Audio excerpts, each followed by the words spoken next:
Fala, meu povo! Fala, meu povo! Fala, meu povo! Fala, meu povo! Fala, meu povo! Fala, meu povo! Fala, meu povo! Fala, meu povo! Fala, meu povo! Fala, meu povo! Fala, meu povo! Tudo bem com vocês?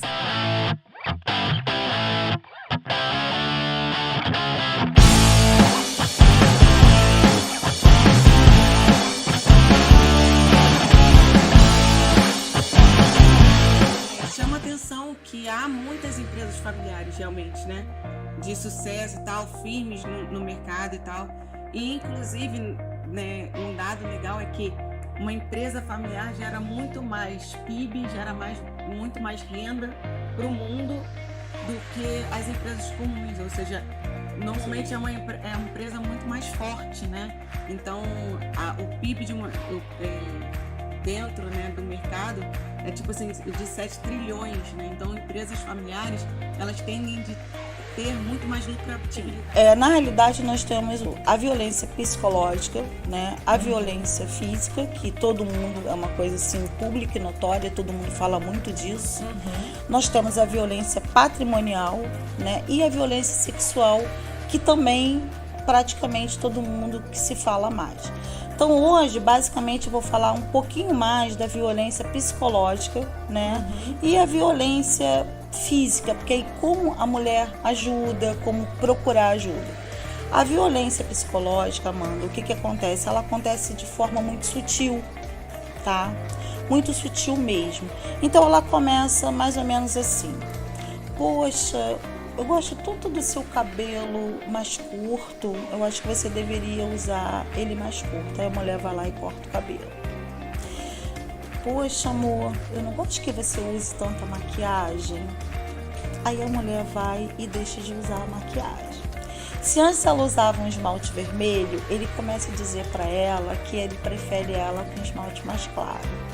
E isso é tão sutil que aos poucos ela deixa de fazer coisas normais, até chegar ao ponto dela parar de trabalhar. Principalmente a gestão sobre pessoas.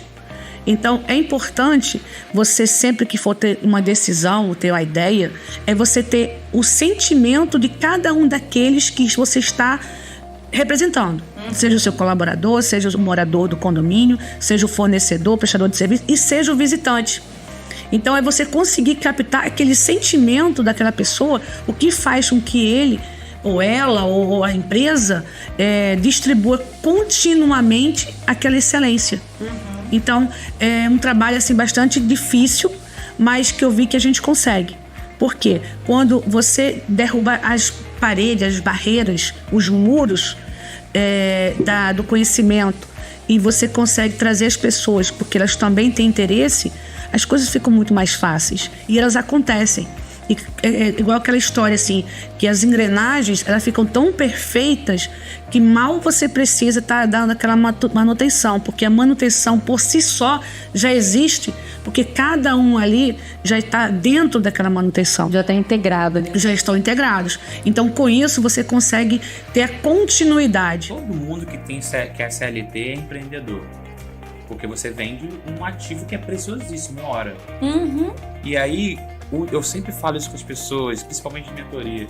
Cara, você tem que entender o seguinte: a pergunta que você tem que fazer para o seu líder, para o seu supervisor, não é quando eu vou ter um aumento de salário.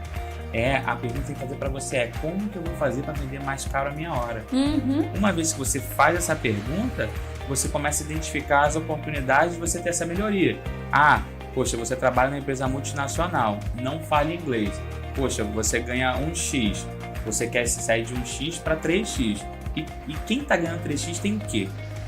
Tem inglês, tem engenharia. Isso é importante. E aí, você fazendo essa pequena análise, você já sabe o que você precisa fazer, que depende exclusivamente de você. Porque não adianta eu pedir um aumento, sendo que eu não consigo, se eu vou estar continuando entregando a mesma coisa. A mesma coisa, né? Eu tinha celular, então era aquele dicionário, você tinha que traduzir palavras por palavras, né? Nossa. E eu fazia aquilo dali na noite de trabalho, porque durante o dia eu precisava trabalhar, né? Mas como eu vou aprender se eu não conseguia falar?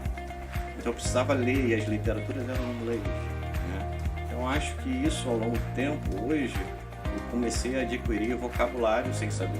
Criar uma metodologia sem saber. Eu não vou falar para você agora que isso foi uma metodologia criada. Isso foi acontecendo ao longo do tempo. E me especializando e tentando estudar, né? E aí eu cheguei à Vartsila na época, como ajudante de mecânico, tendo a minha graduação elétrica, né? E depois eu fui eletromecânico. E ali eu falei, bom, agora eu preciso ficar aqui, é um ambiente de trabalho ímpar e eu preciso me especializar. Eu preciso ter a paciência de me especializar, estar aberto ao novo, estar aberto a aprender coisas novas. Só que o aprender, hoje eu vejo o seguinte, você precisa aprender a aprender. Nossa, verdade. As gerações de hoje, eu trabalho muito nas gerações mais jovens na VMS, em tentar fazer com que elas aprendam a aprender. Porque a ansiedade é tanta e, de repente, por causa da tecnologia, hoje que está muito mais à mão, o nível de informação que eles têm, com a minha idade, talvez eu tivesse 50% do nível de informação que eles têm hoje na palma da mão. E isso talvez faça com que eles não desenvolvam a capacidade de aprender na sua totalidade. Porque o aprender não é você receber informação, é você buscar informação. E assim, mas eu me inspiro muito na minha mãe na questão da fé mesmo, sabe? Eu sei tudo que ela passou. Minha mãe já passou por assassinato na frente dela. Meu padrasto foi esfaqueado, depois de 20 dias foi assassinado na frente da minha mãe. Então assim, isso ninguém sabe, eu acho. Ninguém sabe. Eu não tinha dimensão assim, da tua história. Isso. E minha mãe passou por tudo isso, sofreu muito, e eu vi a minha mãe ali temente, sabe? Uma fé. Minha mãe já foi levada para o Varadouro da arma apontada para ela falhar. Minha mãe já esteve com uma boneca aqui, onde levou tiros, e o tiro foi na boneca. A boneca aqui, ó. O tiro foi no meio, porque meu ex-padrasto, ele era alcoólatra, e ele andava armado. E aí ele chegava em casa nesse tumulto. E aí, não sei o quê, e aí ele deu um tiro, a boneca tava aqui, pegou no meio da boneca, foi perna pro lado, braço pro outro, e o tiro não pegou em minha mãe. Minha mãe foi blindada, porque ela é uma mulher de oração. E aí depois eu perguntava, poxa, minha mãe é de oração, por que Deus permitiu que minha mãe passasse por isso? A gente precisava passar. Deus, ele é muito justo. Quando ele permite, é porque você precisa. Você consegue estar lá no ambiente acadêmico, tá como influencer digital, falando de moda, porque você também é modelo. Sim. Atividade física, mãe. Como você consegue estar nesses ambientes tão diferentes, tão distintos? Eu costumo falar que, assim, a gente tenta dar conta, né? Que a gente dá conta 100%, às vezes a gente não consegue. Mas, na verdade, assim, a internet foi uma coisa que aconteceu na minha vida de forma muito natural, sabe? Há mais ou menos uns 6 anos eu comecei a fazer umas fotos despretensiosamente e as coisas foram acontecendo, né? Eu já fazia faculdade de História, eu já dava aula, então as coisas foram acontecendo assim naturalmente para mim no Instagram, né? Principalmente no Instagram. O ranking, né, de processos, né, hoje até pelo TST, tá pela falta de pagamento das verbas decisórias. Nossa. Hora extra, também muito pedido na Justiça do Trabalho. Dano moral também, por questões de assédio moral, né, sexual. Falta de pagamento da FGTS, tanto os pagamentos mensais quanto a multa de 40% quando tem uma rescisão do contrato de trabalho. Isso que ela tá falando, gente, é importante. E eu, como empresária, não tenho como não comentar. Hoje em dia está mais difícil não pagar as verbas de FGTS para a empresa, porque a empresa está sendo notificada muito rápido. A empresa está sendo notificada e está sendo causa de rescisão indireta. O que é a rescisão indireta, né? É quando o empregado está trabalhando, está vendo que o seu depósito fundiciário não está sendo feito da forma correta e ele pode demitir o patrão. O empregado pode demitir o patrão. Então ele entra na justiça dizendo que o FGTS dele não está sendo pago corretamente e pede que a demissão dele seja realizada com todos os direitos que ele tem. Inclusive, né, como se ele estivesse sendo demitido sem justa causa. Quantas vezes a gente saiu com... Eu era novinha, né? Eu tinha uns 10 anos, 12 anos. A gente saía... Minha mãe furou o pé com caco de vidro quando a gente saía na enchente. Minha mãe saía, assim, se arrastando. E a gente ficava tipo um abrigo, né? Que era uma casa que tinha lá, maçônica, né? Que eles abrigavam a gente, né? Até a água baixar. Então, assim... Foi muito difícil a minha infância. Eu falo que o que eu tenho hoje, que eu tô construindo, eu sou rica. Porque, apesar de eu já ter passado muitas coisas na minha vida, né? Quando as pessoas falam, conta sua história. Eu não tenho vergonha nenhuma de contar a minha história. Pelo contrário, eu me orgulho muito do que eu tenho construído. Mas, se eu tivesse uma cabeça mais fechada, talvez eu não estaria conquistando tudo que a gente tem conquistado hoje. Porque tem pessoas que fazem da dificuldade, né, estruturas para se afundar. Eu falo que as minhas dificuldades são escadas. Porque eu sei de onde eu vim, eu sei tudo que eu passei. Como eu disse, até hoje a minha mãe... A tua luta, quem luta é você, né? Até hoje a minha mãe, ela trabalha, né, como diarista. E, assim, eu almejo coisas melhores pra minha família.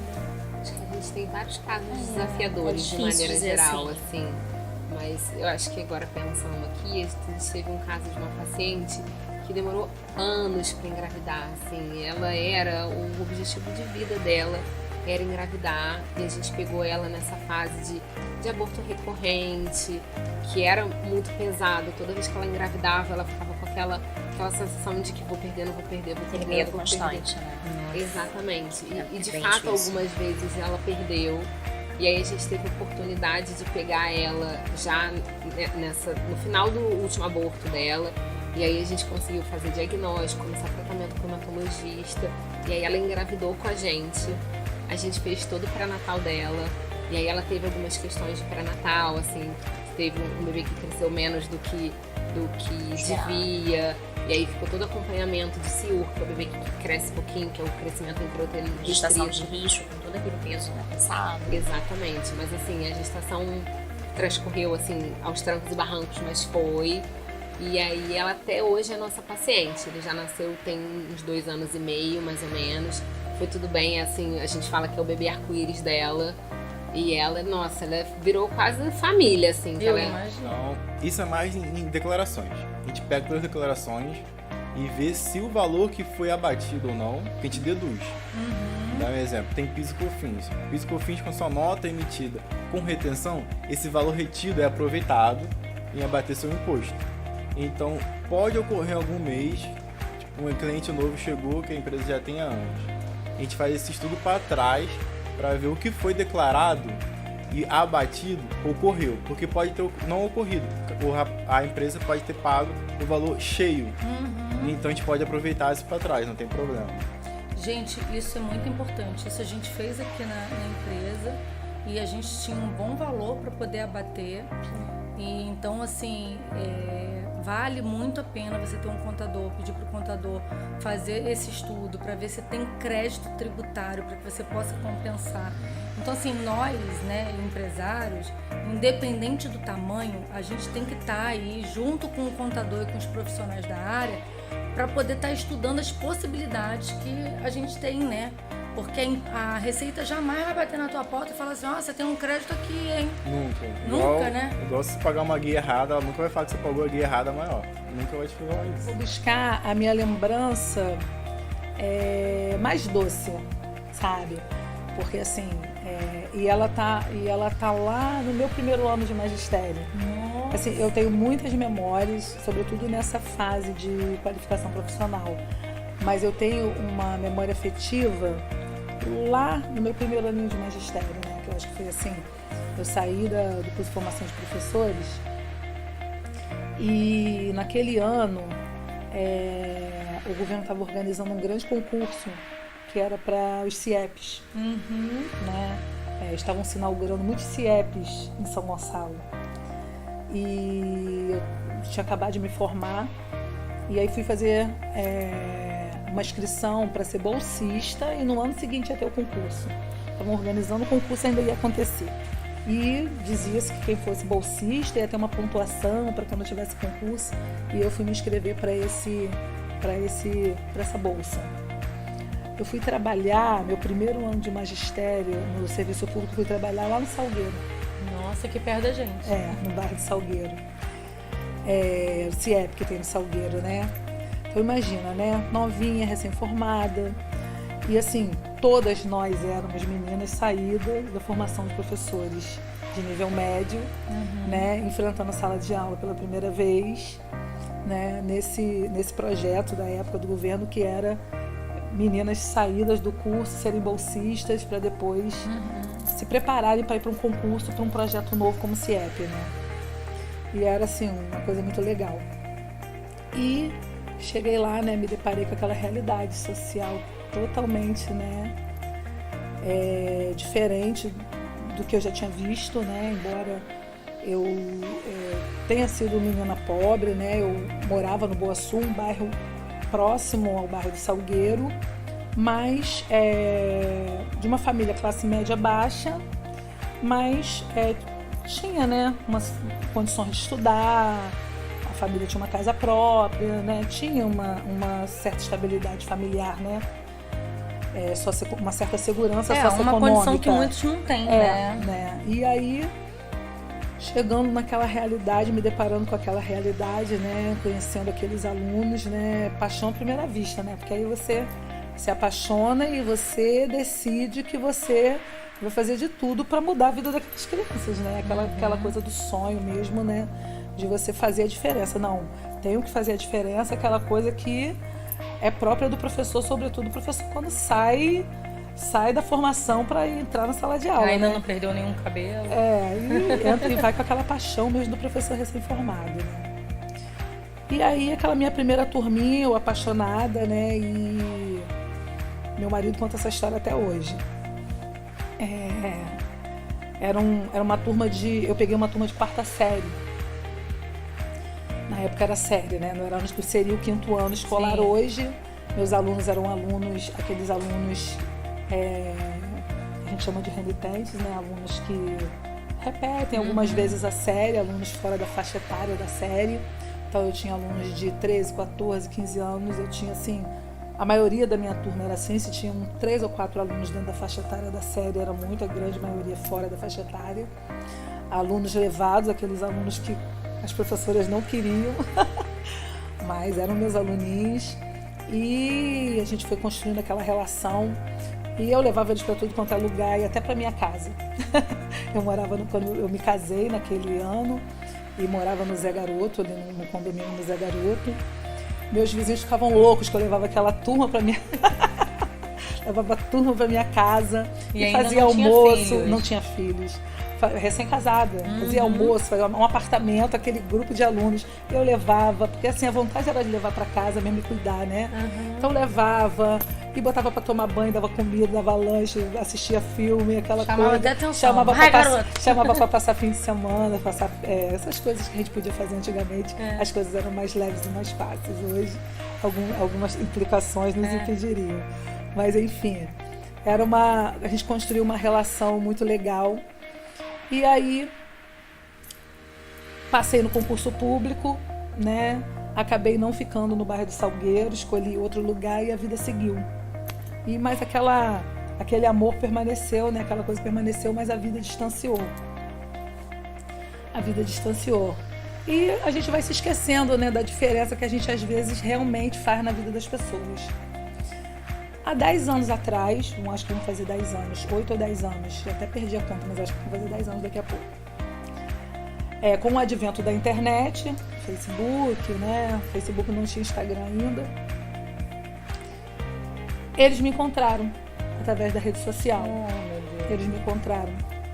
Gravaram meu nome meu sobrenome de casar. Começaram a me procurar pelo meu nome e não me encontravam. E começaram a me procurar pelo meu nome de... Eles primeiro se encontraram todos Depois começaram a me procurar e me encontraram com meu sobrenome, lembrando do nome Tenório, começaram a me procurar com meu sobrenome. E aí montamos um grupo, Amigos para Sempre, né? Temos esse grupo. Nosso primeiro encontro, eu chorei muito, né? Porque eles me fizeram uma homenagem e cada um foi fazendo depoimento de coisas que eu nem lembrava que eu havia impactado ou transformado.